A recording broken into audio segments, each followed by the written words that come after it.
Bali, yung video ko po, hindi rin po yun yung pangalawang confrontation na po kasi ni sir, kaya nakapag-video po ako.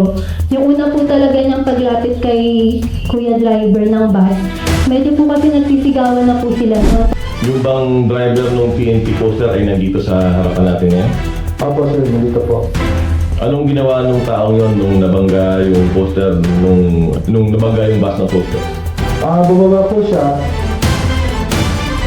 Tapos po, pumunta po siya sa harapan ng bus ko para kuhanin po yung lisensya ko. Bubulong ba siya? Sumisigaw ba siya? Nagsasalita ba siya? Malumani ba siya? Anong nangyari? Pasigaw po yung kunin ko po niya yung lisensya ko. Mali yung pagka-swerving ng sasakyan na yung poster ng PNP papunta sa kaliwa. Ang sa akin lang naman po ay kukuha lang po ako ng mga kasahero kasi po nakatasking po ako sa libreng sakay noong araw na yan. Saan ko po? Ano ba naman yung gano'n na lang yung nangyari? Diba, hindi. Ginamit mo yung uniforme mo para mag-flex dun sa ordinaryong bus driver, tapos balak mo pang singilin. Hindi ko talaga maintindihan. 17, 5 o'clock PM, meron nangyaring traffic accident between a PNP poster at isang bus. Naging viral ito, sobrang viral. And it caused an uproar sa taong bayan. Tayo po ay nag-imbestiga at tinatawag po natin ang mga parties involved. I think there are things that we want to say. Siguro simulan muna natin sa bus driver. Sa ating kaliwa ay si Jessie Soledad, ang driver ng bus. Ang pinana sa kanan naman ay si Ma'am Marian, yun kumuha ng video at nag-upload. At nasa kanan ko si Chief Master Sergeant Jennifer Bradico, ang siya nagmamaneho ng PNP coaster. Kasama rin natin ang konduktor ng bus na minamaneho ni Jessie Soledad. Si Joel nandito rin. Ayan, siguro simulan natin kay Jessie. May gusto ka bang sabihin? Ano bang nangyari nung araw na yon, Jess?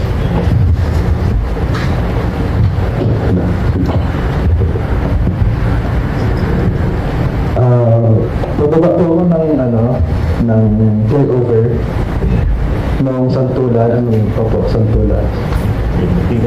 Dahan-dahan po yun mga 30 to 20 kilometer. Ngayon po, may isang sasakyan po, hindi ko po siya agad napansin na police po, pero nagdadala. May isang sasakyan po na biglang na swerving papunta po dun sa lane ng busway. Kaya ko po siya nabangga. Tapos po, pagkatapos po nung bangga, kinukuha po yung lisensya ko ni sir, yung nagmamaneho po ng coaster. Sabi ko po sa kanya, hindi ko po ibibigay hanggat wala pong dumadating na enforcer. Yun po ang sabi ko.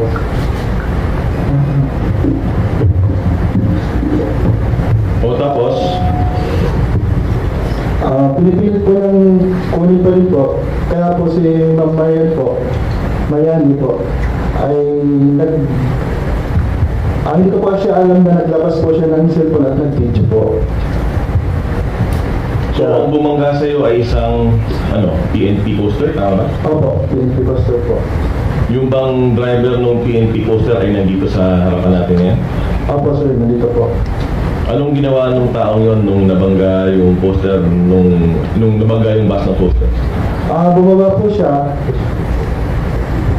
Tapos po, pumunta po siya sa harapan ng bus ko para kuhanin po yung lisensya ko. Bubulong ba siya? Sumisigaw ba siya? Nagsasalita ba siya? Malumani ba siya? Anong nangyari? Pasigaw po yung kunin ko po niya yung lisensya ko. Lisensya sa akin ng gano'n. Chocolate siya. Medyo galit po sa akin. Sabi tayo ng totoo dito na nakikinig ang taong bayan. So, Galit siya? Tahimik siya? Paano siya sabi? Galit siya? Galit po siya. Okay. Anong ginawa mo? Tuloy mo lang. Huwag mo na akong pagtanongin. Tuloy mo lang. Hindi po ako lumabas ng bus kasi po baka magkaroon ng Hindi ko lang po na may dumating po na enforcer. Saka po ako lumabas ng bus. Tapos po, pagkatapos po dun sa pagkabanggaan na po na yun, dinala po kami ng traffic, ng MMDA sa Traffic Bureau para doon po imbestigahan. Sa traffic bureau ng PNP o ng MMDA? Doon po sa may sa may Quezon, C5 sa may ilalim ng tuloy ng Katipunan. Tapos? Doon po kami naggumawa ng report. Doon po kami pinagawa ng report. Pinagawa ko po doon sa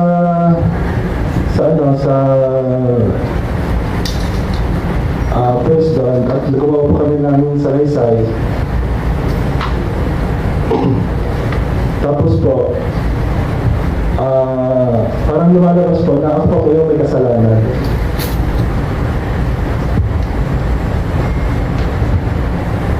Nagkasundo ba kayo nung nandun kayo sa traffic investigator?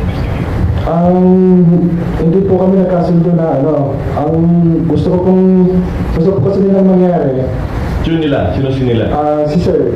Sino sir? Si Jennifer po. Ano sino? Itong sarento na sa kanan ko? Opo, na isipin na lang po.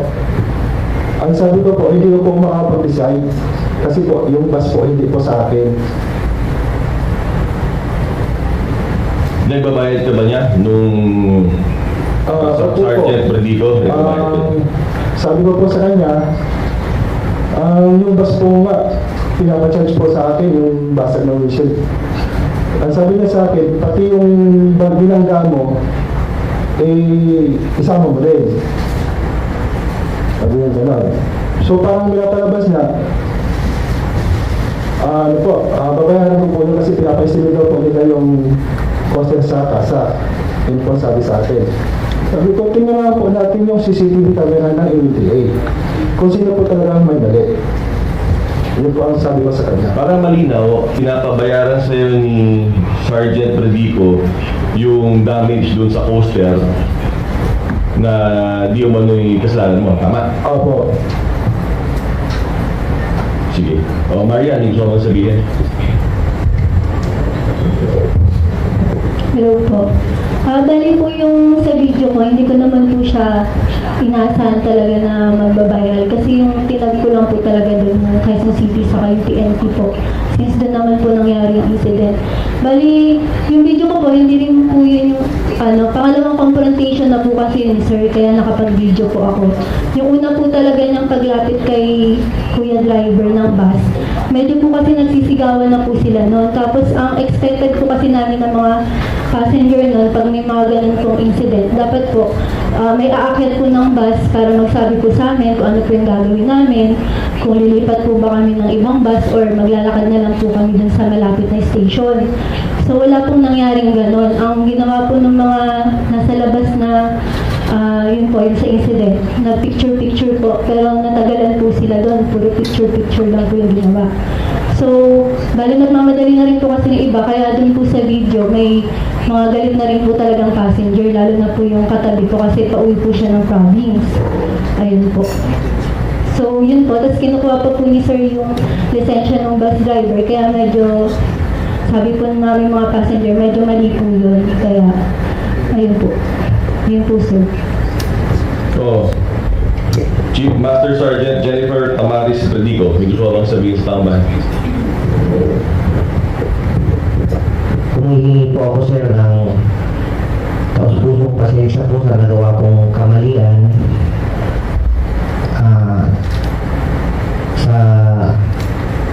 lalo na po sa driver ng bus. Inaamin ko na mali yung swerving ng sasakyan na yung poster ng PNP papunta sa kaliwa. Ang sa akin lang naman po ay kukuha lang po ako ng mga pasahero kasi po nakatasking po ako sa libreng sakay noong araw na yan na programa po ng DOTR. So in one pay, pinasok ko yung sasakyan, yung poster ko sa bus lane at naabutan yung hulian ng poster kaya medyo nagkaroon ng gasgas sagian. So tungkol naman po sa sa nag-video, hiyang-hiya na po ang aking pamilya, pati mga classmate ko. Kasi puros negative lahat yung naging feedback. Bagko sa ating pagtatrabaho, pagsasakripisyo, para lang maihatid yung mga pasahero natin, hindi nila inisip yung aming mga sakripisyo. Madaling araw pa lang yan, nandiyan na kami sa lansangan para lang makapagservisyo. Salamat po. Questions before we comment? So may we call on Mr. Ian Cruz from GMA7. Sir Kalinisan, ano pong mangyayari dito sa kaso na to, particular kay sa pulis po natin, ano po bang disposition ngayon na Concom? Una, pinatawag natin silang lahat ngayon dito. Nakausap natin sila. We issued a motu proprio investigation. We ordered a motu proprio investigation of this matter. And we will still proceed with the case. We will ask Policeman Chief Master Sergeant Bradico to explain why no charges will be filed against him. And if necessary, charges will still be filed and it will continue. Isang malaking kahihiyan itong ginawa na itong sarentong ito. Totoo lang. A while ago, behind closed doors, we were talking. And I'm extremely disappointed. Kasi, ano ba naman wala namang may gusto magkaroon ng aksidente. Pero ano ba naman yung nagpakumbaba na lang tayo, na nagsabi na lang tayo ng sorry, dahil tayo naman ang may kasalanan. Diba? Ano ba naman yung gawin mo na lang yun? Hindi. Tayo pa yung mayabang. Itong sarentong ito ang nagmatikas pa. Siya pa may gana kumuha ng lisensya ng ordinaryong bus driver. Balak pa pabayaran yung damage sa coaster ng PNP. Diba? Kung hindi pa nilabas yung CCTV na nag-swerving siya ng 4 lanes mahigit, hindi tayo abot ngayon dito. It pains me. Totoo lang. It pains me a lot. We will not allow abuses to happen, and we will call a spade a spade. That's why we are here. Buti na lang nagbumiga ng pasensya. Buti na lang talaga. Pero it doesn't make... Alam mo, totoo lang, nagalit na ako kanina eh. Pero hindi naman porket gumagawa tayo ng libreng sakay, lisensya yun na mag-swerving tayo ng 4 na lanes, sisigaan mo yung isang bus driver, kukunin mo yung lisensya niya dahil naka-uniforme ka at pulis ka. At hindi lisensya yun na parang magkaroon tayo ng pang-aabuso, tatakutin natin yung bus driver. At lalong hindi dahilan yung libreng sakay para singilin mo yung bus driver doon sa damage na nangyari doon sa coaster ng PNP dahil ikaw naman ang may dahilan kung bakit nagkaroon ng bangga. Kaya hindi pwedeng hindi mangyari itong araw na to. We will call it out as we have done. And itong nangyari dun sa ating bus driver ay yung paniningil ng pulis na ito ng di umalig danyo sa damage dun sa poster ay hindi natin papayagan. From TV5. Good morning po. Sir, clarification lang kay Sir Jennifer. Sir, para lang maliit ng ganong kalayo, tapos ikaw pa yung mabilis ang takbo mo noon, nagmamadali ka ba at that time, at saka Ayun, sige yun po muna. Normal lang po ang takbo ko, sir. Dahan-dahan lang po ako. Pero ang purpose ko po doon is makapag-pick up po ng mga pasaherong stranded po sa main avenue. Yun lang po ang ano ko po, sir. Wala naman kasi akong ibang mapapasukan kundi yung butas lang po na iyon para makapag-pick up po ako ng mga pasahero. Pero hindi mo nakita yung bus at that time po. Wala pa naman po kasi nung paglabas ko po ng kamay ko sa side ng coaster, pinagbigyan po ako ng dalawang auto na nakaano po sa gilid. So nung nag-clear na, saka ko po siya ipinasok. Yung coaster po. Okay po. Sir, Commissioner, yung reason mo na, hindi ko alam kung pagod ba? Kasi parang sinasabi niya, madaling araw pa daw po siya. Yung ganong klase mo ba mga reason? Is it an excuse for this kind of incident na nangyari po? It's flimsy. Di ba? Ikaw na nga itong na-swerve. Ikaw pa yung galit. Kaya nawawalan tiwala sa atin ng tao eh. Di ba? So, dapat na mag-apologize ka ngayon. Yung respeto ng tao sa atin, sa kapulisan, dapat araw-araw natin silang sinusuyo. Araw-araw natin pinapakita yung magandang serbisyo sa kanila. Sinasabi ko nga it pains me because mahal na mahal natin ang institusyon ng Philippine National Police. Diba? Dahil sa swerving na ito, natigas siya at nagyabang pa siya at siya pa'y naningil. It caused an uproar sa taong bayan. Simpleng traffic accident lang. Diba? Ano ba naman yung, sir, pasensya na po ako yung may kasalanan. Sir, punta na lang po tayo traffic station para may traffic report po. Kasalanan ko po. Ano ba naman yung gano'n na lang yung nangyari? Diba? Hindi. Ginamit mo yung uniforme mo para mag-flex dun sa ordinaryong bus driver, tapos balak mo pang singilin. Hindi ko talaga maintindihan. So, it's not an excuse.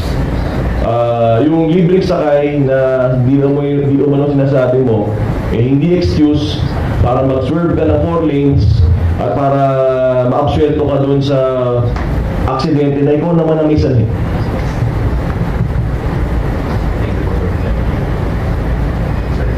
Thank you, sir. May we call on from ABS-CBN? Siguro clarification lang. Sir, may sakay ka ba doon? At may mga sakay ba doon sa sakay mo? Wala pa po akong sakay, sir, kasi kakatawag lang po yung DOTR sa amin para pumunta na po sa place na pagkukuhaan po ng mga stranded na mga pasahero, sir. Kakalabas ko lang po ng Premier. So, ikaw lang po ang sakay no, sir? Yes, sir. Doon sa video, sir, may narinig na parang may tumatawag ka parang ng backup, something. Sino po yung tinatawagan niyo po? Tumatawag po ako, sir, sa CEO ko para ipaalam na nadisgrasya po yung coaster. Wala po akong ibang tinawagan doon, sir. Yung CEO ko lang po para ipaalam na nadisgrasya po yung coaster. Sir, with the incident, no, nag-apologize ka po kanina, nabanggit mo na humingi ka na po doon sa nangyari. Pero pinaako mo rin ho ba na nasa iyo yung pagkukulang o pagkakamali? Nandiyan na po, sir, hindi na natin maibabalik. Kaya humihingi po ako ng pasensya sa mga taong mga naabala noong araw na yun. Para sa gano'n, mag-istim yung burden na iniisip ko, lalong-lalo na dito sa mga comments ng nag-viral na video ko.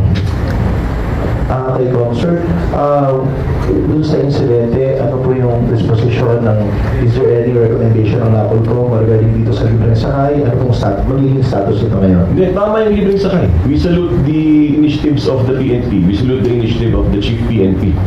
Tama yan. Kumbaga hanggat maaari, tulungan natin ang ordinaryong tao na makasakay dahil mahal nga ang gasolina at crudo ngayon. So tama yan. Pero yung implementation sa baba, sa particular dito sa kasong ito, doon tayo may problema. Pero doon sa inisyatibang libreng sakay, very good yun. We salute, we support 120%. Tama po ang diskarte ng PNP, tama po ang diskarte ng PNP leadership, tama po ang diskarte ni Chief PNP Nartates. Pero yung diskarte nitong nasa kanan ko, nuknukan ng mali. And siguro, if I may, no, kanina nagusta tayo. Remorse naman dun sa ginawa mo. I mean, it affected the lives of yung lahat ng mga pasahero nung bus na yun, lahat ng katrabaho lang yun.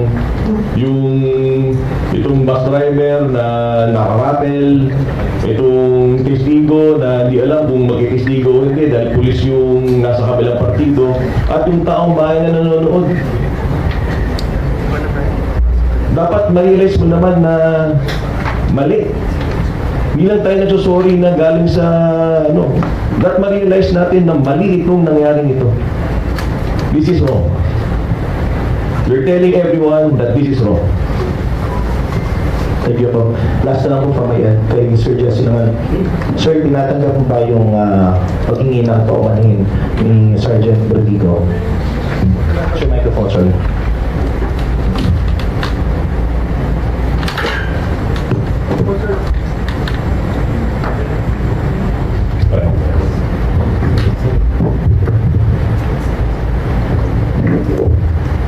Opo, meron po naman po.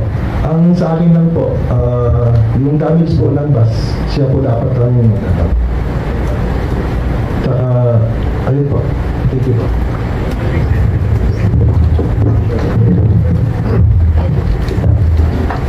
If I may add something else. In front of me is a progress report dated April 18. Number 3 of that report states, if I may be allowed to read, subject, progress report, reckless imprudence resulting in damage to property involving PNP marked vehicle. Number 3, in connection with the above, please be informed that both parties mutually agreed and reached an amicable settlement wherein each party shall be responsible for their respective damages. Furthermore, both parties secured a police report and entered into a verbal agreement to coordinate with each other through their respective mobile phones for insurance purposes. Signed, Police Lieutenant Colonel Joseph Joffrey Lyndon P. Lim. May tanong ako sa'yo, Jesse. Kayo ba, nung nag-iimbestigahan, meron na ba kayong kasunduan na magkanya-kanya na kayong bayad o kaya meron ba kayong amicable settlement na tinatawag nung panahon na yun? Wala po sir, wala pong nagkaroon ng ganong usapan.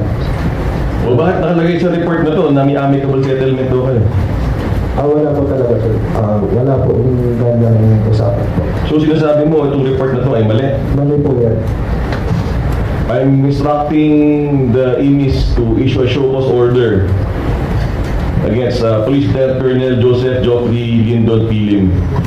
Explain why no charges should be filed against you for a bogus report. Yun nga yung talagang itatanong ko na, no? Anong mangyayari dun sa traffic sector na yan? Kasi nga, nabanggit din naman ng driver na dun nga, pinalalabas na Yun na nga. So hindi pa tapos ang investigasyon ng IMIS natin dito. Hindi ako happy. Totoo lang, kumukulo-dugo ko ng buong weekend. Pinapalabas natin na parang everything's A-okay, amicable settlement. When very clear kung anong nangyari noong araw na yun. Tapos may gana pang maningil itong policeman na to sa ordinaryong bus driver para dun sa damage dun sa coaster. Diba? Saan ang hustisya dun? Nasaan ang hustisya dun? So we will call it out. It's our job to call it out. Yung NAPOLCOM, ang pulis ng pulis, we will call it out.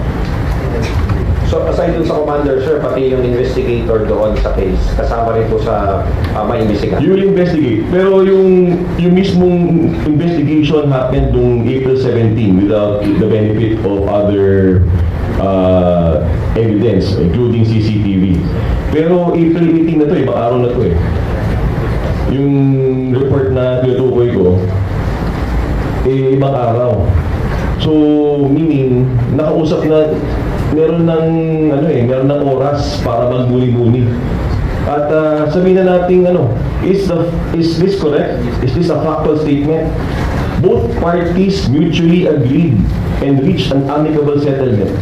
Doon kami sa private room, doon sa mismong kwarto ko. I did not see an amicable settlement. Where's the amicable settlement? Wala. So why are we making reports na hindi totoo? Di ba? Simple. So no way. No way. Kaya ako nagagalit. Totoo lang, that's why we posted the CCTV video to bring light to what really happened. Otherwise, it will be amicable settlement. And some policeman trying to extort money from a bus driver. Kaya ako galit. Hindi ka ba nahiya? I can't believe it. I can't believe it. 2026 na po. No way.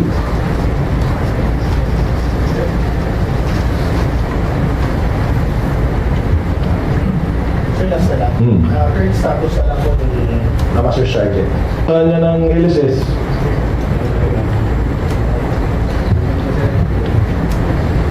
I will not speak for them. But our friends in the LSS, they are our friends. Ang mga pulis ay kaibigan natin. Snappy yung mga pulis na nasa kaliwa natin ngayon. Mga kaibigan natin sila. At ang mga pulis na, yung mga ordinary pulis, hindi dapat madamay dito. Pero itong insidente ito, nakakasira ng reputasyon ng pulis. Kaya kailangan natin talagang maglinis ng halin ng kapulisan. Sargento, ilang taon na po kayo sa service? Mike po. 22 years and 4 months. Hindi ko kayo nangihinayang doon sa 22 years na sinasabi nyo nga, talagang nagsilbi kayo sa bayan, tapos ganito po nangyari. Ano po sa loobin nyo? Ang sa akin lang po, iniingatan ko po ang pagseservisyo. Kaya po ako humihingi ng sorry po sa inyo kasi po sa isang pagkakamali lang po ay mawawala yung saysay ng aking serbisyo.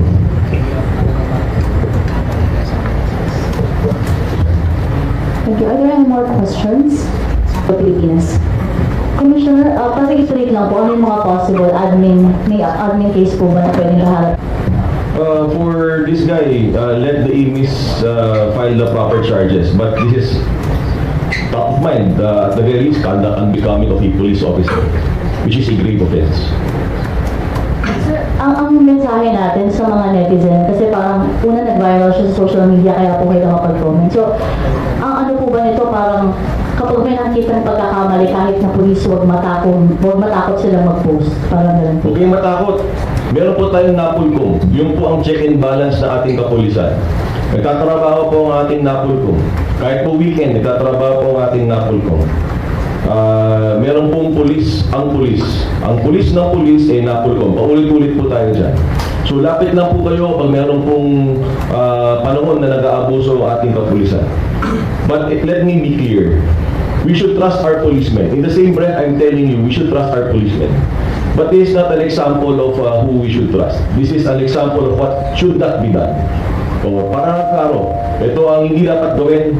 Ito dapat i-call out. Ito dapat ang ating diinan. Pero hindi ito refleksyon ng ating kapulisan. We still salute our men in uniform.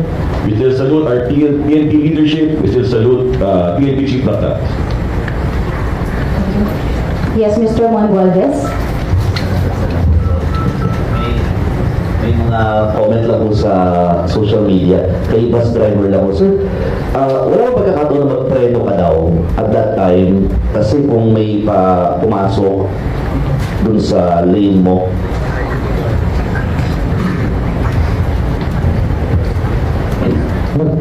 Nag-trailer po ako. Kaso po, hindi po talaga siya kinaya. Dahil sobrang dikit po yung pasok po niya sa carousel. Pag hiniit po po yung Manila kakaliwa, baka sumalpok po ako sa island at madisgrasya po yung mga pasahero ko. Yun po yung ingatan ko po. Yung mga pasahero kung nakatayo po doon na sa bus.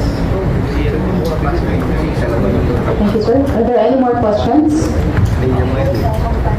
Yes, sir. Benedict Samson po sa UNTV. So, Commissioner, di ba, base po sa DOTR admin rules sa bus, maging ang convoy ng Chief PNP ay bawal. Tama po ba? Tama po. So, sir, yung ginawa pong magpasok dito po ni Sir, so talagang maling-mali po ba? O pwede po kahit libreng sakay? Obviously, kailangan natin lagay sa context. Yung konteksto ay ang polisiya bawal gumamit ang kahit na sino sa bus lane. Pero mga bus, except for emergency vehicles. Question, was there an emergency?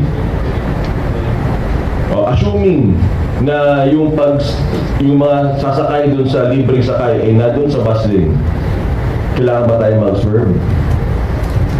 Simple lang naman ang analysis.